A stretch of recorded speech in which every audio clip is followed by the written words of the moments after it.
Quando escolhemos o Instituto Moreira Salles para o nosso trabalho final, a gente pensou muito além de um simples espaço de exposição.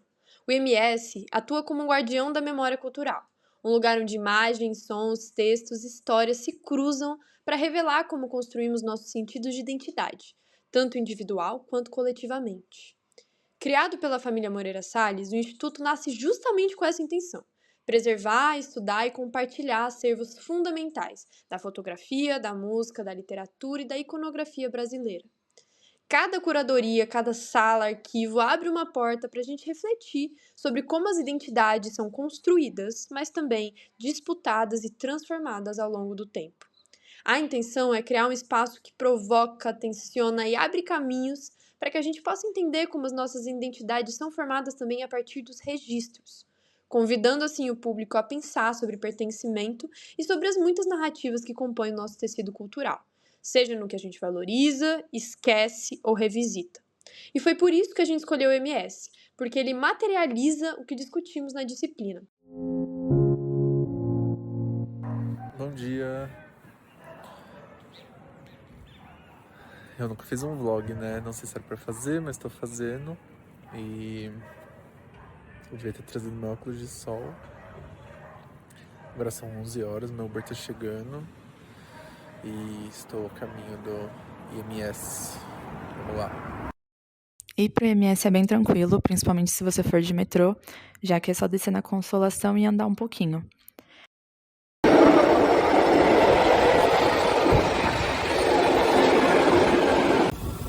A gente acabou combinando de ir em um grupo no domingo do dia 16, e aí o restante do pessoal que não pôde ir no domingo acabou indo em outros dias. No meu caso, eu peguei o trem na estação da Prefeito Saladino, em Santo André, e especificamente naquele dia, o valor da passagem estava de graça, já que era dia do Enem, então o transporte público foi gratuito para todo mundo e foi uma surpresa naquele dia. E de forma geral foi bem tranquilo, a estação não estava cheia, o caminho foi bem tranquilo. Assim que a gente chegou lá, a gente foi esperando uns aos outros chegarem, né? E a gente deu uma voltinha ali na Paulista, já que tem bastante coisa para fazer. Acabou entrando em alguns estabelecimentos antes mesmo de ir para o MS. O Instituto Moreira Salles, conhecido como IMS, é uma instituição cultural sem fins lucrativos dedicada à preservação, pesquisa e difusão do patrimônio cultural brasileiro.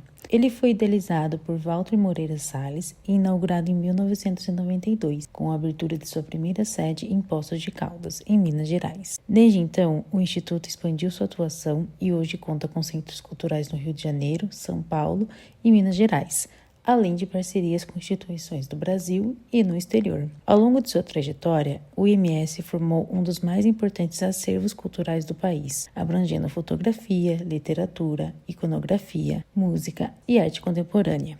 Sua programação é ampla e diversa, incluindo exposições, shows, sessões de cinema, debates, cursos, oficinas e projetos educativos. O IMS também publica livros, catálogos e as revistas Serrote e Zoom, além de disponibilizar vasto conteúdo online por meio do seu site institucional e plataformas dedicadas aos acervos. Comprometido com a democratização do acesso à cultura, o Instituto atua com foco na diversidade, equidade e inclusão, adotando práticas como ações afirmativas, linguagem inclusiva e programas voltados à formação do público. Toda essa estrutura é mantida por recursos privados, a partir de uma dotação patrimonial criada pelo Unibanco e ampliada pela família Moreira Salles. Agora falando um pouquinho do prédio do IMS mesmo, ele fica no número 2424 da Paulista e ele é um prédio moderno que chama atenção pela arquitetura. Ele é totalmente envidraçado e suspenso por pilares, então dá uma sensação de que ele flutua sobre a calçada. Essa escolha arquitetônica ela combina com a proposta do IMS, que é ser um espaço aberto, acessível, integrado e junto com o movimento da cidade, né? O bairro da Paulista, ele também tem uma história marcada pela diversidade, pela mistura de identidades, e é uma região que reúne cultura, política, trabalho e lazer. Por isso, o IMS ganha ainda mais força como um espaço de circulação cultural, onde qualquer pessoa pode entrar, explorar e ter contato com a arte sem nenhuma barreira. Durante a nossa visita, a gente ficou mais ou menos umas 3 horas. E o prédio ele tem vários andares dedicados a exposições, área de conveniência, café, livraria e também tem espaço de descanso. Tudo é muito bem sinalizado e a circulação é fácil, sempre com elevadores, rampas e acessos adaptados, o que mostra uma preocupação real com a acessibilidade. Isso a gente consegue ver também nas próprias exposições. A do Gordon Parks que a gente foi tinha braille, tinha audiobook, tinha muita coisa ali para incluir todo mundo mesmo. Dá para ver que o IMS se importa bastante com isso. As pessoas, no geral, eram muito bem educadas, todo mundo vestido ali variadamente, mas casual. E tem cinema também, então tinha diversas pessoas diferentes, tinha pessoas gringas, tinha brasileiros. Por fim, também, além desse cinema, eu vou mostrar um pouquinho de um clipe de uma pessoa que estava tocando lá na frente.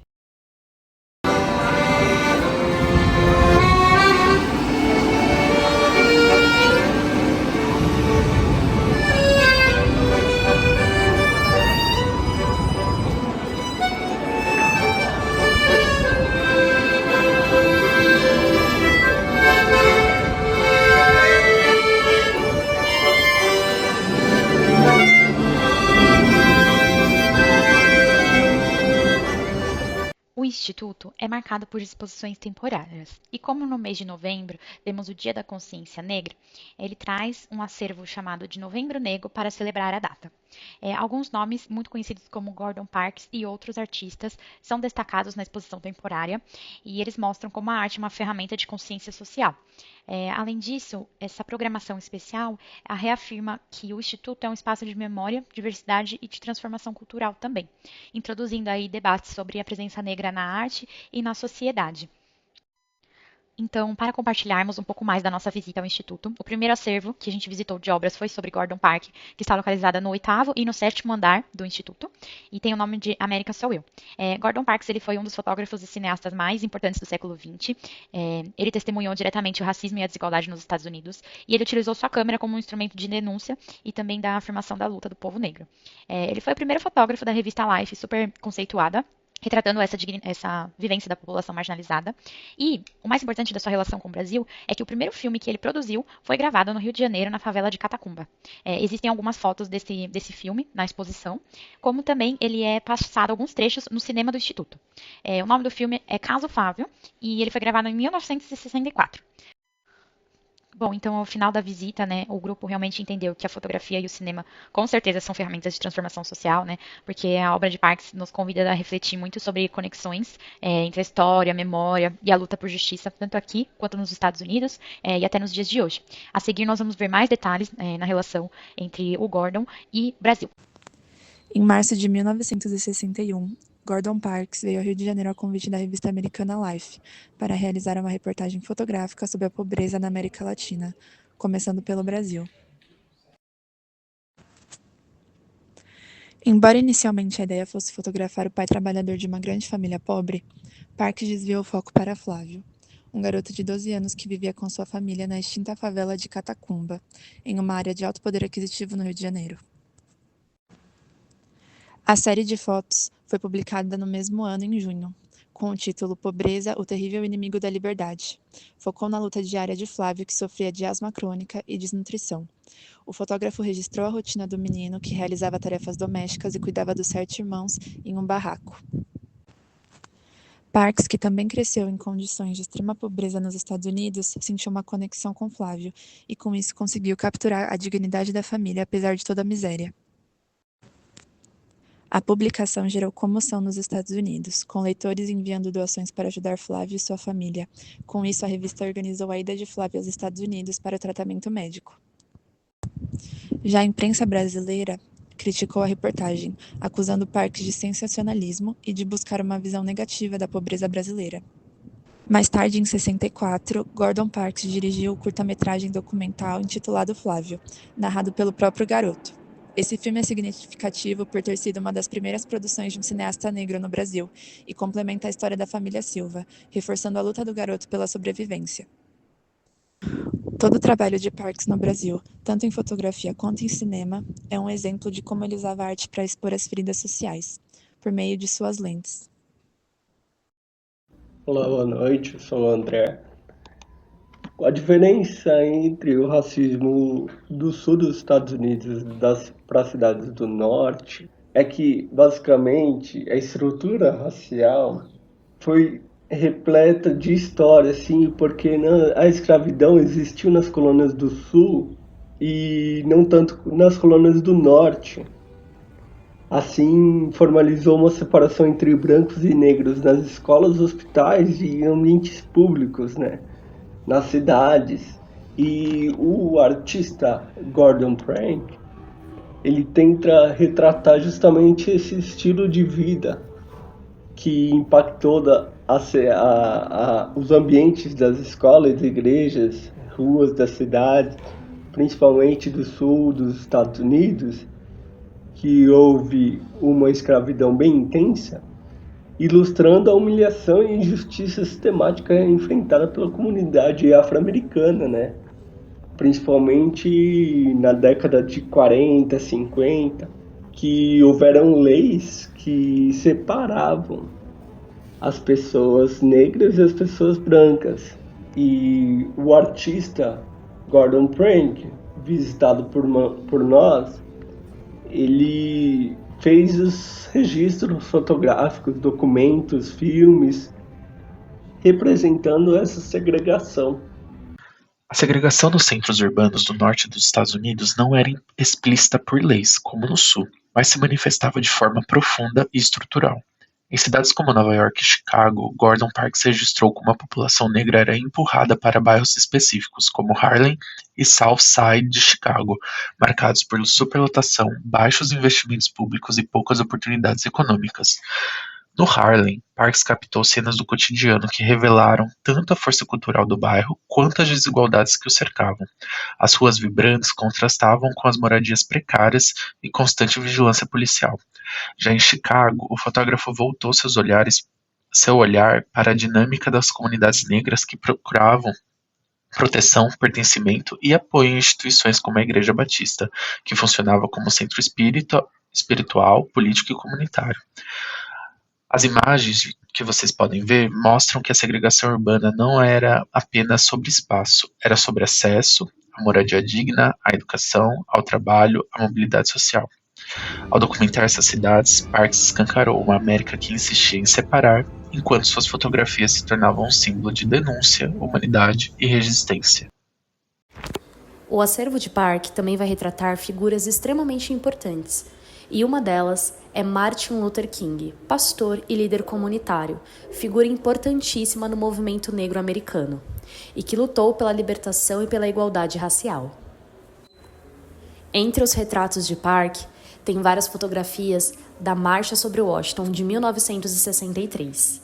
Essa marcha histórica foi o evento no qual Martin Luther King fez o seu discurso mais famoso, I Have a Dream. Eu Tenho um Sonho é o início do discurso que moveu multidões em favor da igualdade racial. Martin Luther King era um líder pacifista a favor da não violência, assim como Gandhi, que acreditava na resistência para conseguir os seus direitos. Entre as reivindicações da Marcha sobre Washington estava o fim da segregação racial nas escolas e outros ambientes públicos, o fim da violência policial contra negros e negras na América, e a igualdade de direitos para os negros e de acesso a recursos, a políticas públicas e a todos os lugares que gostariam de estar. Imagine um atleta que transcendeu o próprio esporte, um homem cuja presença dentro e fora do ringue ecoa até hoje. Nascido em Cassius Clay, Muhammad Ali descobriu cedo que o boxe seria sua voz. Não demorou para que essa voz ultrapassasse o limite das cordas, com movimentos rápidos, precisão afiada e confiança quase coreografada. Ele redefiniu o boxe como um espetáculo. Flutue como uma borboleta, ferroe como uma abelha. Não era apenas uma frase, era estilo, era arte. Mas Ali foi além da luta física. Em um momento crucial da história dos Estados Unidos, ele se recusou a servir na Guerra do Vietnã, assumindo um posicionamento político que lhe custou títulos, liberdade e prestígio. Ainda assim, se permaneceu firme, tornou-se ícone do movimento pelos direitos civis, representante de uma geração que buscava justiça e voz. Nas imagens e registros do Instituto Moreira Salles, mostra que Muhammad Ali não é lembrado apenas pelos golpes que deu, mas pelo que escolheu não dar, e por cada palavra, cada gesto e cada ato que ajudou a moldar não apenas o esporte, mas a própria ideia de identidade e liberdade. Então, gente, as fotografias que Gordon Parks realizou sobre os Panteras Negras nasceram de um momento de intensa tensão política e social nos Estados Unidos. É importante que nós ressaltemos que era final dos anos 60, era um período marcado pela luta pelos direitos civis, pelo assassinato de Martin Luther King e pelo crescimento de movimentos que denunciavam a violência policial, denunciavam o racismo estrutural, né? Nesse contexto, o Partido dos Panteras Negras ganhou força por propor a autodefesa da população negra, por propor programas comunitários e também uma crítica profunda às injustiças do país. Nesse cenário, o Gordon Parks, né, que já era consagradíssimo como fotojornalista, recebeu da revista Life Magazine a tarefa de registrar o movimento do partido. Essa foi uma das publicações mais influentes dos Estados Unidos na época. Parks, ele não tinha só acesso privilegiado, né, como também ele foi recebido com uma certa confiança pelos integrantes do partido, uma vez que ele era um fotógrafo negro, ele entendia as vivências, ele entendia na pele o peso da discriminação que eles combatiam. O ensaio fotográfico mais conhecido dessa série acompanha Ed Cleaver, que é um dos principais líderes do partido. As imagens, elas revelam um lado dos Panteras Negras que raramente era mostrado pela mídia tradicional. Elas trazem cenas intimistas, elas trazem reuniões, trazem momentos de convivência em casa. Além de tudo isso, também trazem manifestações públicas e dos atos políticos. Enquanto a imprensa dominante da época frequentemente retratava o Partido dos Panteras Negras como um grupo violento, como um grupo radical, Parks foi na contramão, construiu um olhar mais profundo, um olhar mais humano a respeito do partido, né? Suas fotografias, elas capturam uma certa dualidade presente no movimento. De um lado, a firme postura, como símbolo de resistência diante de um Estado opressor, mas do outro também traz uma organização comunitária, traz a formação política e a vida cotidiana dos integrantes do partido, né? Depois de percorrermos o Instituto Moreira Salles, seus espaços, acervos e as histórias que ele preserva, entendemos que a identidade se constrói e se transforma na relação entre passado e presente, entre memória e experiência, entre aquilo que vemos e aquilo que sentimos. A visita nos permitiu materializar na prática tudo que a gente discutiu ao longo da disciplina. Ou seja, ver a cultura como um processo vivo, como um encontro de narrativas, como possibilidade de olhar para nós mesmos a partir do outro, mas também como um terreno de disputa. Cada um de nós voltou diferente, carregado com um pouco das imagens, dos sons e das reflexões que o MS desperta. E é justamente isso que a gente queria mostrar com esse trabalho, que a cultura não é só algo que a gente estuda, mas algo que nos atravessa como indivíduos e coletivos. Que instituições como o IMS ajudam a ampliar o nosso repertório, nossas percepções e o nosso entendimento de quem somos e também das narrativas e experiências que compõem o que a gente entende como território brasileiro. E no fim, a nossa visita não foi só um requisito acadêmico, mas sim uma experiência de descoberta, compartilhamento com os colegas e de reconhecimento.